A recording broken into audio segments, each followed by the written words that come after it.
All right, get ready because today we're diving deep into the heart of the Catholic Church. Ooh, sounds intense.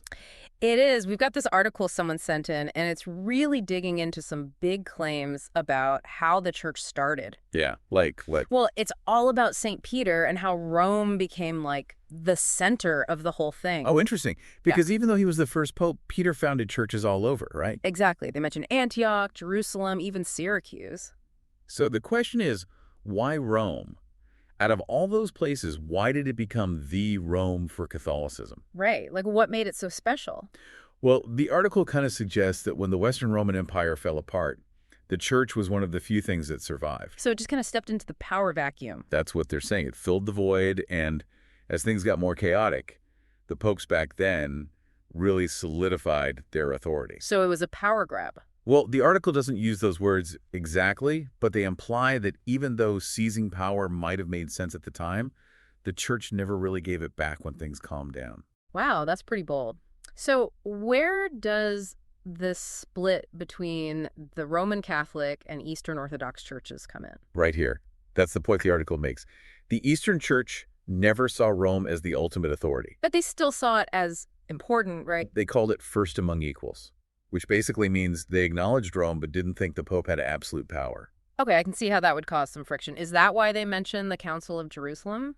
Exactly. They use it as an example of how early church decisions were made by consensus, not just a papal decree. Ah, that makes sense. Remind me about that council. Well, it was this big meeting of the apostles to figure out if non-Jewish folks who converted had to follow all the Jewish laws too. So, are they implying that even back then there wasn't just one person calling all the shots? Exactly. Which brings up another interesting point, the role of the Apostle Paul. Ooh, I've always wondered about Paul and his relationship with Peter. Well, the article argues that Paul was a total game changer because he really spread Christianity beyond its Jewish roots. Like the first missionary. Exactly. He was Roman, traveled like crazy, and really opened up the faith to non-Jewish people. So he wasn't just following Peter's lead. Nope. He actually challenged Peter and James, the leaders in Jerusalem, on some pretty big things. Wait, they argued, like openly disagreed with each other. Yep. The article specifically mentions this incident where Paul basically confronts Peter about not wanting to eat with Gentile Christians. So even back then, the apostles had their own interpretations and weren't afraid to voice them. It seems that way, which kind of goes against that whole image of Peter as the absolute infallible leader. So it sounds like they're questioning the whole line of succession thing the Catholic Church bases its authority on. Yeah, they basically ask, if the church's authority comes solely from Peter, what about all those other churches he started? That's a good point. Are they saying Rome shouldn't have all the authority? It's less about saying Rome shouldn't, and more about looking at the early church with fresh eyes. They argue that maybe focusing so much on Peter's connection to Rome was more about consolidating power than reflecting what the early church was really like. So what are they saying the early church was like then?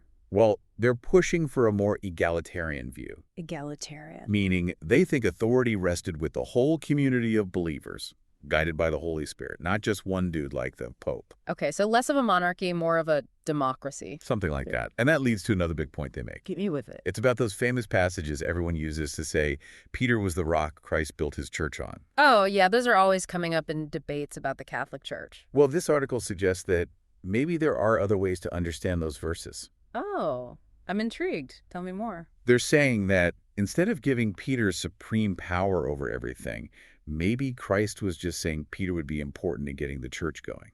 Okay, I see. So acknowledging Peter's role, but not necessarily handing him the keys to the kingdom. Exactly. And they even bring up another passage where Christ gives all the apostles authority, not just Peter. Oh, like what? It's that line about binding and loosing matters on earth, making decisions. Ah, so they're using that to support the idea that leadership was shared, not just concentrated in one person. Exactly. They're building this picture of a much more collaborative, decentralized early church. Which is pretty different from the Catholic Church we see today, with the Pope at the top. Right. And it's more than just different, according to this article. What do you mean? Well, they argue that this whole interpretation of Peter as the sole source of authority was used to justify the church's grab for power, especially after Rome fell apart. So they're implying it was less about religious truth and more about politics. Basically. And they go even further. Oh boy, lay it on me. They argue that the real spirit of Christianity, the one embodied by Christ and the early apostles, was about unity and humility, not about one person or institution ruling over everyone else. So are you saying they think the church kind of strayed from its original mission, got too caught up in power and authority? That's the gist of it. And they use historical evidence and offer different interpretations of key Bible passages to make their case. This is seriously making me rethink everything I thought I knew about the origins of the church. That's the great thing about challenging ideas, right? Makes us re-examine what we believe. Absolutely. Even if you don't agree with everything, it gets you thinking. So what else do they say? Well, they go on to talk about the early church fathers. Just to clarify for our listeners, those are the theologians and writers from the first few centuries of Christianity, right? That's them. Big names like Augustine of Hippo and John Chrysostom, really influential figures. And what about them? Well, what's interesting is that even these guys expressed views that kind of challenge this idea of papal supremacy. So even way back then, not everyone agreed that the Pope had final say on everything. Exactly. The article argues that the whole idea of papal power developed slowly, and there was pushback along the way. So it wasn't like God came down and said, boom, the Pope's in charge. Nope. More like a slow and contested process influenced by all sorts of historical and political stuff. Makes sense. Institutions, even religious ones, are shaped by their time, right? Exactly. It highlights why it's so important to look at history critically, not just accept the traditional story without questioning. Totally. What else did they say about these early church fathers and their views? Well, get this. They often appeal to the idea of a universal council as the highest authority, not the Pope. A council, like a big meeting. Yep. They believe that major decisions should be made by a council representing the whole church, not just one dude in Rome. So more of a democratic approach again. You got it. And they point out that this idea, called conciliarism, actually popped up several times throughout church history. So there's a precedent for challenging papal authority, even from way back then. Exactly. It's like they're presenting a totally different model of how the church could be governed, one based on shared decision-making. This is blowing my mind, seriously making me rethink everything I thought I knew. That's what we like to hear. Even if you don't agree with everything, it's good to consider different viewpoints. Totally. It's a reminder that history is complicated and there's always more than one side to the story. Absolutely. And that brings us to another fascinating point they make. Okay, I'm on the edge of my seat. Tell me more. They talk about how the church's growing influence and power after the fall of Rome actually helped centralize authority in the Pope. So as the church became more powerful in the world, the Pope's power within the church also grew. That's the idea.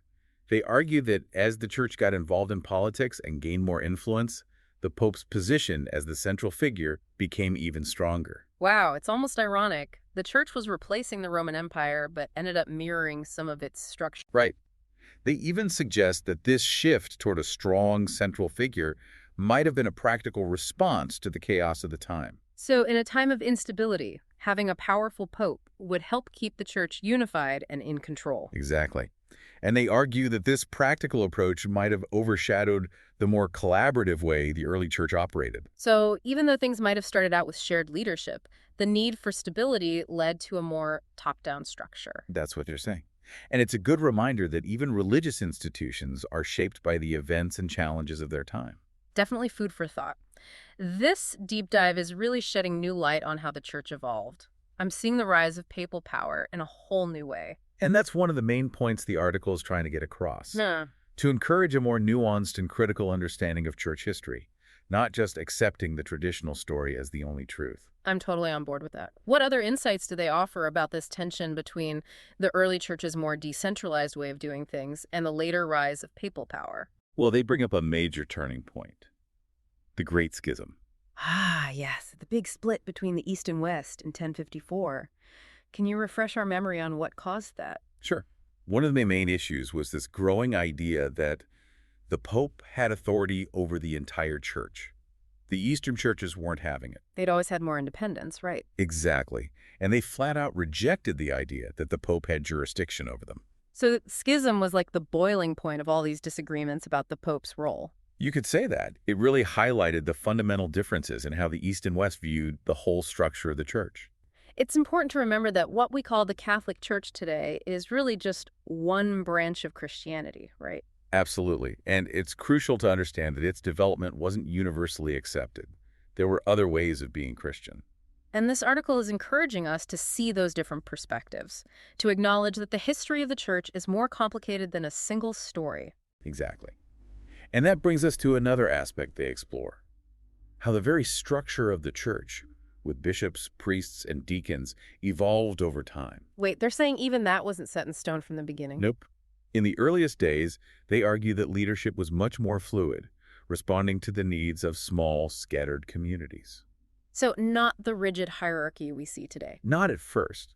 They suggest that developing a more formal structure was a gradual thing, influenced by the church getting bigger and maybe even borrowing from Roman ways of organizing things. Again, it's like history and context shaped the church's development, not just divine decree. Right. And while they're not saying the hierarchy is BD, they do ask if it really reflects the spirit of the early church. So are they saying there might be other better ways to organize and lead a faith community? That's what it sounds like. They seem to be calling for a fresh look at those traditional structures. Interesting. It's like they're saying that even established institutions can benefit from stepping back and reevaluating how they do things. Absolutely. And get this, they even highlight early Christian communities that did things differently. Oh, like what? Some were led by women. Others had a more equal distribution of authority, not just concentrated at the top. Wow, I had no idea. So the model of leadership we're used to wasn't the only one that existed back then. Exactly. The article really emphasizes that there was a lot of diversity in the early church, and that what became the dominant model came about through a messy mix of historical, political, and theological stuff. This deep dive is making me realize there's so much more to the story of the church than what's usually told. That's the power of thinking critically, right? Looking beyond the accepted narrative. Totally. I'm so glad we're having this conversation. Me too. What other aspects of the early church does the article explore? Well, they bring up a really interesting point about biblical interpretation. That's a big one. They basically say that how the church interprets the Bible has shaped its whole understanding of itself, including its authority. That makes sense. Different groups have interpreted those same texts in different ways throughout history. And they're implying that the Catholic Church has used certain interpretations to support its claims to power. That's right. And they suggest that by looking at alternative interpretations, we can get a clearer picture of what the early church was really about. Can you give me some specific examples? How do they challenge the traditional Catholic interpretations? One example is that famous line where Jesus tells Peter, "Whatever you bind on earth will be bound in heaven." Oh, yeah, that one's always used to back up the Pope's authority to forgive sins and make pronouncements about the faith. Right. But the article points out that in Matthew's gospel, that same authority is given to all the disciples, not just Peter. So it's not about Peter having exclusive power. Exactly. They see it more as a call to shared responsibility among all of Christ's followers. So less about hierarchy and more about working together. That's their take. Yeah. And they offer similar interpretations of other key passages about Peter being the rock and stuff like that. It's amazing how the same words can be understood in such different ways. Right. And that's why the article stresses the importance of really studying the Bible and considering multiple perspectives, not just blindly accepting one interpretation. This deep dive is really opening my eyes to the need to be more active in my faith, not just take things at face value. That's what it's all about: questioning, seeking understanding, and being open to new ways of seeing things. I'm so grateful for this conversation. The story of the Catholic Church is so much more complex than I ever realized. And we've only scratched the surface. The article goes even deeper into early church history and its implications for today. Well, I can't wait to hear more. So we've gone through all this history and challenged some big assumptions about the Catholic Church. Where does the article leave us? What's the takeaway? Well, they really emphasize that the church, the one Christ and the apostles imagined, was all about unity and spreading the good word, not fighting over power. That's a big contrast to a lot of the history we've been discussing. Right. But they're saying Peter, even though he was important, shouldn't be a reason for Christians to be divided. Yeah, it's more about what unites us, right? Exactly.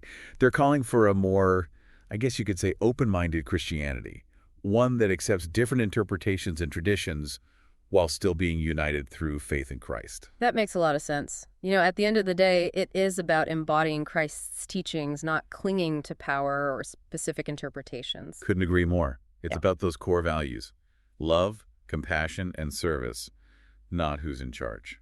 So for everyone listening out there, what does all this mean for you? We've covered a lot. The early church, St. Peter, the Pope. How can you use all this to understand Christianity and church history better? I think the biggest thing is to keep an open mind and a critical eye. Don't just accept everything you've been told. Dig deeper, explore different viewpoints, and come to your own conclusions. And don't forget, history isn't always neat and tidy. Yeah. It's messy, complicated, and there are always multiple interpretations. Exactly. So ask questions, challenge assumptions, and look for different perspectives. And maybe most importantly, remember that Christianity isn't about power or rigid rules. It's about love, compassion, serving others, and trying to follow Christ's example. Couldn't have said it better myself. It's been great diving into all this with you. Thanks for joining us, everyone. We'll be back soon with another deep dive, exploring new topics and uncovering more hidden knowledge. Until then, keep learning, keep questioning, and keep diving deep.